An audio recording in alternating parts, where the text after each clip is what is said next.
Adoniram Judson, o missionário pioneiro da Birmânia, 1788-1850. Magro e enfraquecido pelos sofrimentos e privações, o missionário foi conduzido entre o gado e os mais endurecidos criminosos a chicotadas e sobre a areia ardente para a prisão. Sua esposa conseguiu entregar-lhe um travesseiro para que pudesse dormir melhor no duro solo do cárcere. Porém, ele descansava ainda melhor porque sabia que dentro do travesseiro, que tinha abaixo da cabeça, estava escondida a preciosa porção da Bíblia, que traduzira com grandes esforços para a língua do povo que o perseguia. Aconteceu que o carcereiro requisitou o travesseiro para o seu próprio uso. Que podia fazer o pobre missionário para readquirir seu tesouro? A esposa, então, preparou com grandes sacrifícios um travesseiro melhor e conseguiu trocá-lo com o do carcereiro. Dessa forma, a tradução da Bíblia foi conservada na prisão por quase 2 anos. A Bíblia inteira, depois de completada por ele, foi dada pela primeira vez aos milhões de habitantes da Birmânia. Em toda a história, desde o tempo dos apóstolos, são poucos os nomes que nos inspiram tanto a envidarmos esforços pela obra missionária como os do casal Anna e Adoniram Judson. Em certa igreja em Malden, subúrbio de Boston, encontra-se uma placa de mármore com a seguinte inscrição: Memorial. Reverendo Adoniram Judson. Nasceu 9 de agosto de 1788. Morreu 12 de abril de 1850. Lugar de seu nascimento: Malden. Lugar de seu sepultamento: o mar. Seu monumento: os Salvos da Birmânia e a Bíblia birmanesa. Seu histórico: nas alturas. Adoniram fora uma criança precoce. Sua mãe ensinou-o a ler um capítulo inteiro da Bíblia antes de ele completar 4 anos de idade. Seu pai inculcou-lhe o desejo ardente de, em tudo quanto fazia, aproximar-se sempre da perfeição, sobrepondo-se a qualquer de seus companheiros. Esta foi a norma de toda a sua vida. O tempo que passou nos estudos foram os anos em que o ateísmo, que teve sua origem na França, se infiltrou no país. O gozo de seus pais, ao saberem que o filho ganhara o primeiro lugar na sua classe, transformou-se em tristeza quando ele os informou de que não mais acreditava na existência de Deus. O recém-diplomado sabia enfrentar os argumentos de seu pai, que era pastor instruído, e jamais sofrera de tais dúvidas. Contudo, as lágrimas e admoestações de sua mãe, depois de o moço sair da casa paterna, estavam sempre perante ele. Não muito depois de ganhar o mundo, encontrou-se com um jovem pregador na casa de um tio. Este conversou com ele tão seriamente acerca da sua alma que Judson ficou bastante impressionado. Passou o dia seguinte sozinho, em viagem a cavalo. Ao anoitecer, chegou a uma vila onde pernoitou numa pensão. No quarto contíguo ao que ocupou estava um moço moribundo, fato que não deixou Judson reconciliar o sono durante a noite. O moribundo seria crente? Estaria preparado para morrer? Talvez fosse livre pensador, filho de pais piedosos que oravam por ele. O que também o perturbava era a lembrança dos seus companheiros, os alunos agnósticos do colégio de Providence. Como se envergonharia se os amigos colegas, especialmente o sagaz compadre Ernesto, soubessem o que agora sentia em seu coração. Ao amanhecer o dia, disseram-lhe que o moço morrera. Em resposta à sua pergunta, foi informado de que o falecido era um dos melhores alunos do colégio de Providence, cujo nome era Ernesto. Judson, ao saber da morte de seu companheiro ateu, ficou estupefato. Sem saber como, estava viajando de volta à sua casa. Daí em diante, desapareceram todas as suas dúvidas acerca de Deus e da Bíblia. Soavam-lhe constantemente aos ouvidos as palavras: morto, perdido, perdido. Não muito depois desse acontecimento, dedicou-se solenemente a Deus e começou a pregar. Que a sua consagração era profunda e completa, ficou provado pela maneira como se aplicou à obra de Deus. Nesse tempo, Judson escreveu à noiva: em tudo o que faço, pergunto a mim mesmo: isto agradará ao Senhor?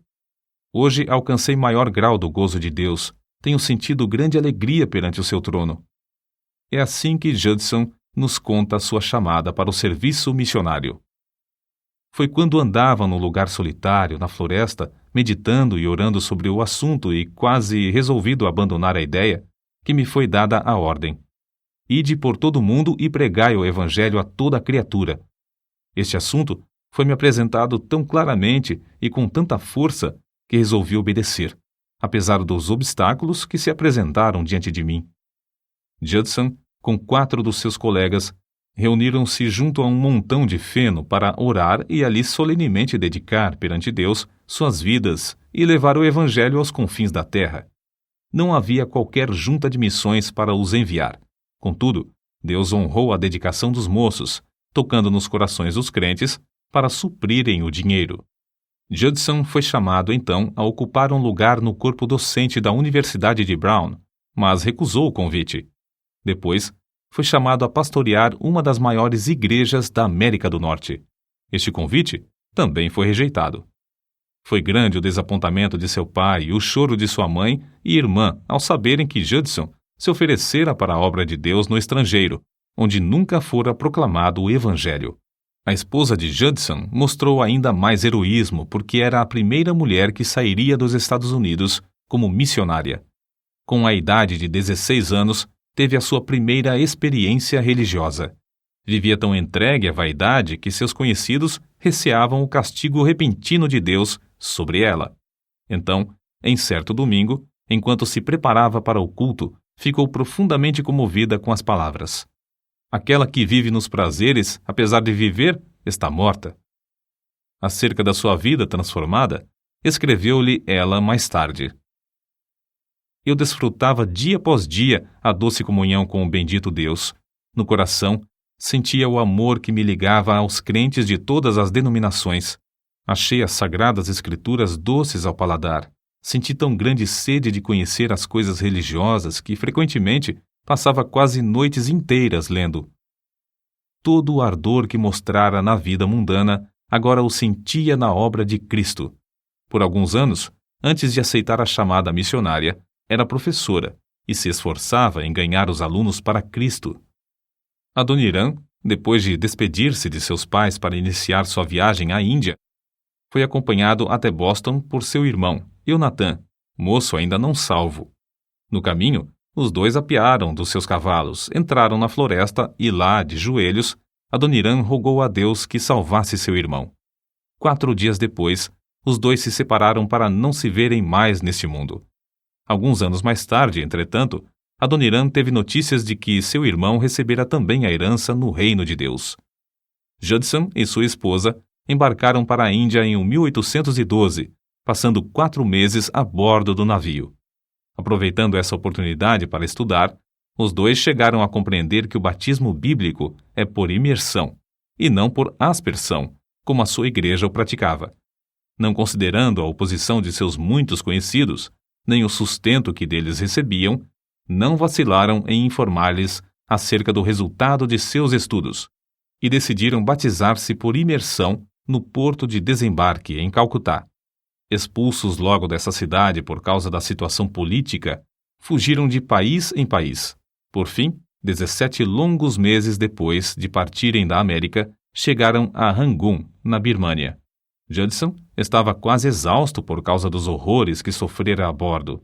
Sua esposa estava tão perto da morte que não mais podia caminhar, sendo levada para a terra em uma padiola. O império da Birmânia de então era mais bárbaro e de língua e costumes mais estranhos do que qualquer outro país que os Judson tinham visto.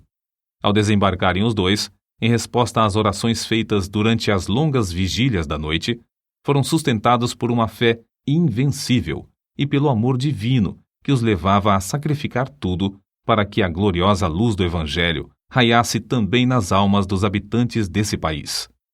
Agora, um século depois, podemos ver como o mestre dirigia seus servos, fechando algumas portas durante a prolongada viagem para que não fossem aos lugares que esperavam e desejavam ir.